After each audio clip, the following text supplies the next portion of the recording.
بسم الله الرحمن الرحيم بسم اللہ الرحمن الرحیم۔ السلام علیکم ورحمۃ اللہ وبرکاتہ۔ امید ہے آپ تمام احباب خیر و عافیت سے ہوں گے۔ آج ایم اے اسلامیات کے مضمون الدعوت والارشاد کا سبق نمبر 41 ہے، اور اس سبق کے اندر ہم جس عنوان کی تفصیل پڑھیں گے وہ ہے سلفیت کی صفات۔ گزشتہ سبق میں ہم نے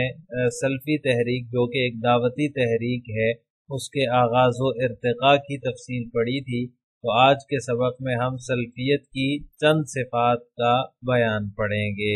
آئیے تفصیل کی طرف چلتے ہیں۔ یہ جو سلفی تحریک ہے جو کہ ایک دعوتی تحریک ہے، اس کی صفات خود سلفیوں کے ہاں جو انہوں نے بیان کی ہے یا جو وہ عقیدہ رکھتے ہیں یا اپنے آپ کو جن صفات سے متصف قرار دیتے ہیں، ان کو سمجھنے کے لیے جو ہے وہ تاکہ ہمیں ان کی جو خصوصیات ہیں یا ان کی جو صفات ہیں ان کے بارے میں علم ہو سکے، اس کی کچھ تفصیل آپ کے گوش و گزار کرنے کا ارادہ ہے۔ تو سلفی جو ہیں وہ اپنے آپ کو صحیح اسلام پر سمجھتے ہیں۔ وہ سمجھتے ہیں کہ سلفی حضرات ہی صحیح اسلام پر عمل پیرا ہے، اور قرون اولیٰ کے منہج پر چلنے کو سلفیت سے تعبیر کرتے ہیں۔ یعنی کہ پہلے بھی یہ بات گزری ہے کہ خیر چونکہ قرون اولیٰ میں تھی، خیر کا غلبہ جو ہے وہ قرون اولیٰ میں تھا، جو کہ آپ صلی اللہ علیہ وسلم کی حدیث خیر القرون قرنی ثم الذین یلونہم ثم الذین یلونہم سے ماخوذ ہے کہ قرون اولیٰ ہی کے اندر جو ہے وہ خیر کا غلبہ تھا۔ تو یہ انہی کے منہج پر چلتے ہیں اور اسی کو یہ سلفیت سے تعبیر کرتے ہیں، انہی کے منہج پر چلنے کو سلفیت سے تعبیر کرتے ہیں اور اپنے آپ کو صحیح اسلام پر سمجھتے ہیں۔ اس لیے ان کا یہ عقیدہ ہے کہ وہ اللہ اور اس کے رسول کی اتباع کرتے ہیں، کسی اور کی اتباع نہیں کرتے، صرف اللہ اور اللہ کے رسول کی اتباع کرتے ہیں۔ یعنی کہ سلفی جو ہیں وہ اس لیے صحیح اسلام پر ہیں کہ وہ صرف اللہ اور اس کے رسول کی اتباع کرتے ہیں۔ اسی طرح شخصی تقلید اور فقہی مذاہب سے اپنے آپ کو یہ لوگ آزاد سمجھتے ہیں، یعنی کہ جب اللہ اور اس کے رسول کی اتباع کا دعویٰ ہے تو پھر اس کے بعد چاہے کوئی بھی ائمہ کرام ہے یا دیگر جو ہے وہ جو تبع تابعین ہیں، ان کی تقلید سے یا ان کے جو فقہی مذاہب ہیں ائمہ کرام کے، امام ابو حنیفہ رحمہ اللہ، امام مالک رحمہ اللہ، امام شافعی رحمہ اللہ، اور اس طرح امام احمد بن حنبل رحمہ اللہ، جو کہ 4 فقہی مذاہب مشہور ہیں۔ اس کے علاوہ بھی فقہی مذاہب ہیں لیکن یہ 4 مشہور ہیں۔ ان فقہی مذاہب سے وہ اپنے آپ کو آزاد سمجھتے ہیں کہ ہم کسی بھی شخص کی تقلید نہیں کرتے اور نہ ہی کسی فقہی مذہب کو فالو کرتے ہیں، بلکہ ہم ڈائریکٹ اللہ اور اس کے رسول کی اتباع کرتے ہیں۔ تو ذیل میں ان کی کچھ صفات کا جائزہ پیش کیا جاتا ہے۔ پہلی جو صفت ہے ان کی وہ یہ ہے کہ وہ صرف اللہ اور رسول کی اتباع کا عقیدہ رکھتے ہیں۔ جیسا کہ میں نے ابھی بیان کیا، وہ یہ کہتے ہیں کہ ہمیں کسی اور کی ضرورت نہیں ہے، اللہ اور اس کے رسول کی ہی اتباع کریں گے، قرآن اور حدیث کے علاوہ ہم کسی کی اتباع نہیں کریں گے۔ تو یہ ان کی پہلی صفت ہے۔ دلیل اس پر وہ یہ دیتے ہیں وَأَطِيعُوا اللَّهَ وَالرَّسُولَ لَعَلَّكُمْ تُرْحَمُونَ۔ اللہ تبارک و تعالیٰ نے قرآن کریم میں فرمایا ہے اللہ اور اس کے رسول کی فرما برداری کرو تاکہ تم پر رحم کیا جائے۔ تو اس میں اللہ نے جو ہے وہ اپنی اتباع کا حکم دیا ہے اور اپنے رسول کی اتباع کا حکم دیا ہے۔ اسی طرح دوسری دلیل ان کی جو آیت ہے سورۃ النور کی آیت ہے فَلْيَحْذَرِ الَّذِينَ يُخَالِفُونَ عَنْ أَمْرِهِ أَن تُصِيبَهُمْ فِتْنَةٌ أَوْ يُصِيبَهُمْ عَذَابٌ أَلِيمٌ، کہ سنو جو لوگ اللہ کے رسول کے حکم کی مخالفت کرتے ہیں انہیں ڈرتے رہنا چاہیے کہ ان تصیبہم فتنۃ، کہ